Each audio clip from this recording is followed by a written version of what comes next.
Welcome guys, चलिए शुरू करते हैं। आज हम सीखेंगे कि कैसे जीएसटी की रिटर्न फाइल करते हैं। जीएसटी की रिटर्न 3B जो कि टेम्पररी नेचर की है।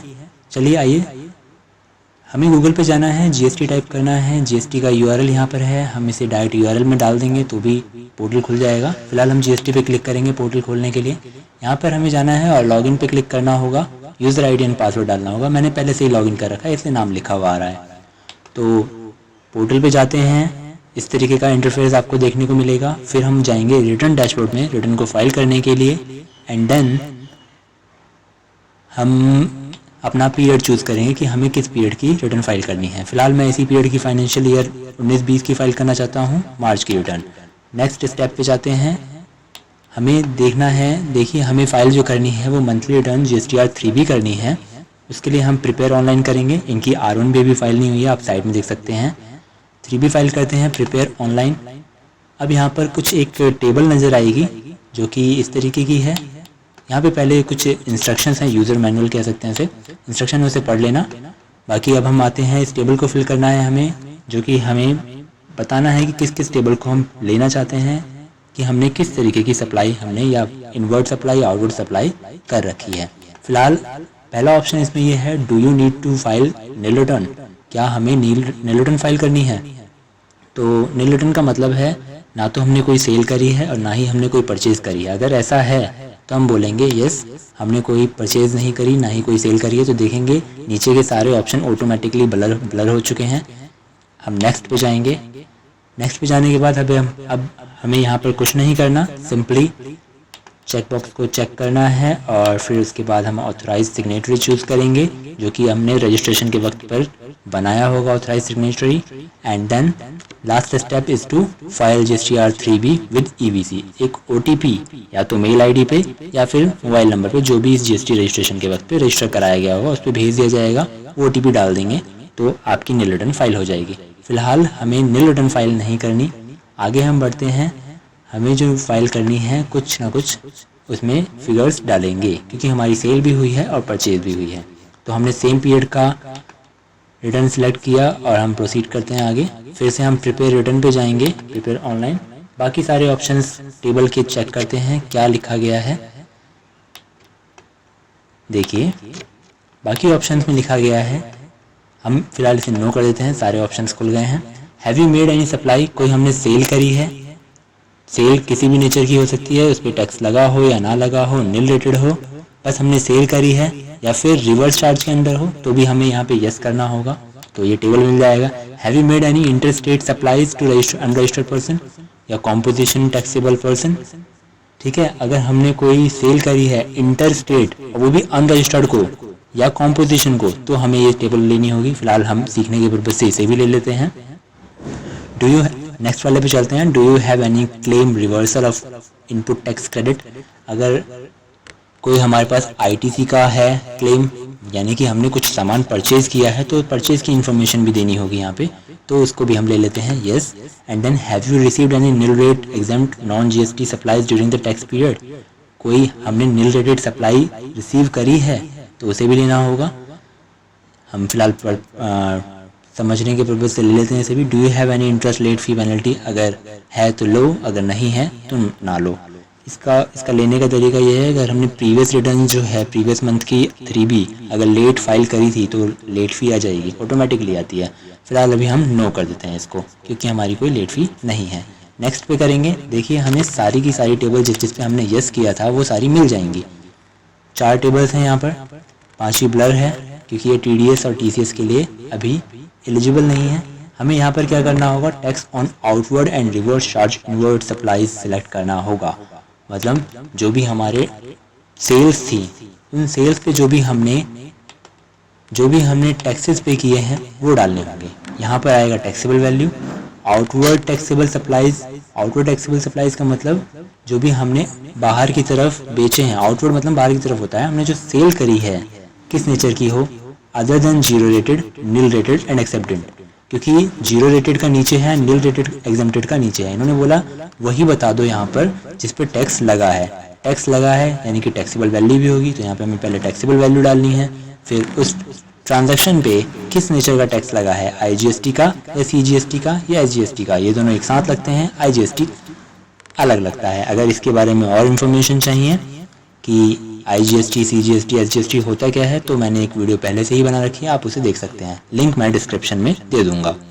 बाकी उसके बाद outward taxable supplies zero rated, यानी अगर कोई जीरो रेटेड सप्लाई होगी तो वो भी हमें यहाँ पे डालनी होगी। सेसेस क्या होते हैं, बेसिकली कुछ ट्रांजैक्शंस पे गवर्नमेंट एक्स्ट्रा वसूलती है सेस लगाकर।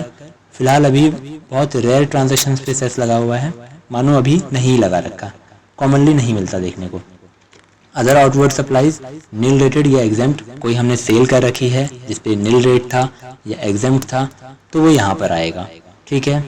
बाकी inward supply liable to reverse charge rarely देखा जाता है, फिलहाल मेरे ख्याल से तो अभी एप्लीकेबल नहीं हुआ ये।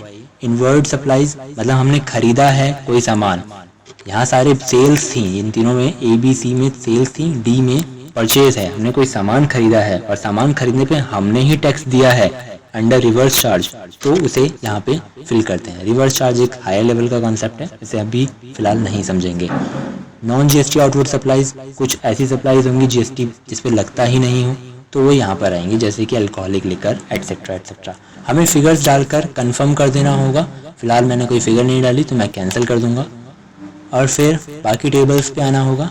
बाकी टेबल्स के लिए इंटरस्टेट सप्लाईज, इंटरस्टेट सप्लाईज का मतलब दिल्ली की सप्लाई हुई है यूपी में, मतलब बिटवीन टू स्टेट्स ट्रांजैक्शन होती है तो उसे बोलते हैं हम इंटरस्टेट सप्लाई। इसके अंदर हमें इन्फॉर्मेशन फीड करनी होगी कुछ इस तरीके से। क्या करना होगा, प्लेस ऑफ सप्लाई, हमने सप्लाई जो करी है वो किस जगह करी है, हम दिल्ली के हैं गोवा में करते हैं तो गोवा डाल देंगे, अगर हम यूपी के हैं तो यूपी के नहीं होके कोई और जगह होगी, दिल्ली की होगी, तो उसे ही हम इंटरस्टेट सप्लाई कहेंगे। और फिर टैक्सेबल वैल्यू क्या थी और अमाउंट ऑफ इंटीग्रेटेड टैक्स क्या था।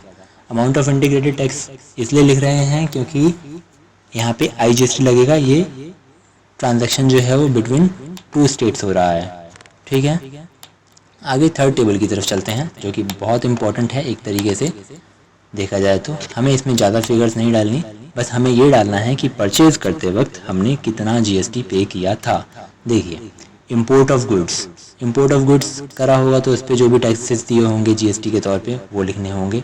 इंपोर्ट ऑफ सर्विस करा होगा तो जो भी टैक्सेस दिए होंगे। Inward supply liable to reverse charge, जो हमने पीछे अभी थोड़ी देर पहले देखा था वही वाला है। अगर हमने परचेज करते वक्त अगर हमने टैक्स दे दिया है तो वो भी ITC में आ जाता है, ठीक है। Inward supplies from ISD input service distributor, अगर कोई हमारा इनपुट सर्विस डिस्ट्रीब्यूटर है जो हमें सर्विस इनपुट डिस्ट्रीब्यूट करता है तो हम उसकी इन्फॉर्मेशन यहाँ फीड करेंगे। फिर ऑल अदर ITC, जनरली सारी इन्फॉर्मेशन यहीं डाली जाती है 5वें नंबर वाली रो में, क्योंकि ऊपर वाले केसेस जो हैं वो रेयर होते हैं। कोई अगर हम इंपोर्ट एक्सपोर्ट का बिजनेस करते हैं तो ही वहाँ जाता है, और अगर हमारा ISD है या रिवर्स चार्ज में हम फॉल करते हैं तो ही इन ऊपर की 4 में जाता है। बाकी 5वें नंबर की जो रो है उसके अंदर सारी इन्फॉर्मेशन फीड की जाती है। नॉर्मल परचेजेस जो होती हैं वो यहीं पे आती हैं। IGST कितना लगा परचेजेस पे जो हम पहले ही पे कर चुके हैं, CGST कितना लगा या SGST कितना लगा परचेजेस पे जो हम पहले ही पे कर चुके हैं। सेस की बात करें तो वही चीज़ है यहाँ पे भी जो हमने पहले सीखी थी।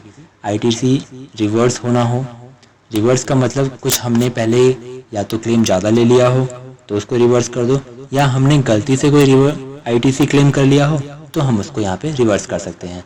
रिवर्स, ठीक है। नेट ITC अवेलेबल, इन दोनों का सम आ जाएगा।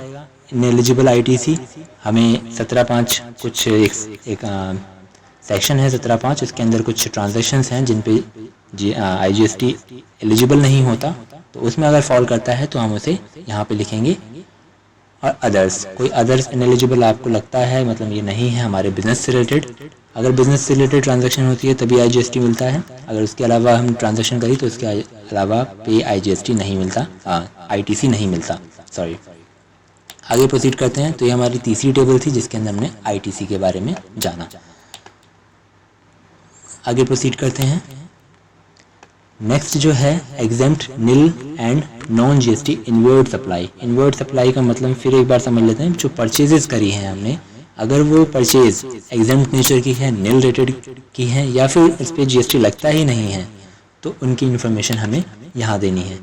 क्या वो इंटरस्टेट है या इंट्रास्टेट है, हमने किसी और स्टेट से खरीदी है या सेम स्टेट से खरीदी है, उन दोनों की इन्फॉर्मेशन यहाँ पे हमें देनी होगी।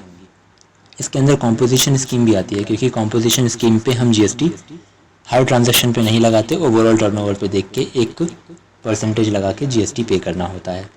ठीक है, आगे ये 4 टेबल्स हमने कर ली है, इसमें इतना ही है।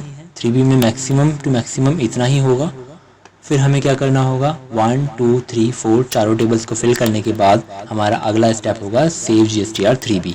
सेव GSTR 3B करने के बाद जीएसटी की रिटर्न जो है वो सेव हो जाएगी, सेव रिक्वेस्ट रिसीव्ड। और फिर हमारा जो नेक्स्ट स्टेप होगा प्रोसीड टू पेमेंट। अभी मैंने कुछ फिगर्स ही नहीं डाली, तो प्रोसीड टू पेमेंट वो करेगा ही नहीं। फिगर्स डालने के बाद प्रोसीड टू पेमेंट होगा, प्रोसीड टू पेमेंट के बाद लाइबिलिटी सेट ऑफ होगी, लाइबिलिटी सेट ऑफ होने के बाद आपकी रिटर्न फाइल हो जाएगी। और उससे पहले जैसे ऑथराइज सिग्नेटरी आया था, ऑथराइज सिग्नेटरी भी आएगा और हमें OTP मेल पे भी रिसीव होगा और मोबाइल नंबर पे भी रिसीव होगा, दोनों पे ही रिसीव होगा। कोई सा भी OTP डाल दीजिए, दोनों सेम होते हैं। उसके बाद आपकी रिटर्न फाइल हो जाएगी। तो ये थी हमारी रिटर्न, कैसे फाइल करते हैं GSTR 3B। नील रेटेड हो चाहे इसमें कोई सप्लाई हो, दोनों तरीके से हमने फाइल करनी सीख ली है। चलिए आज के लिए इतना ही, धन्यवाद।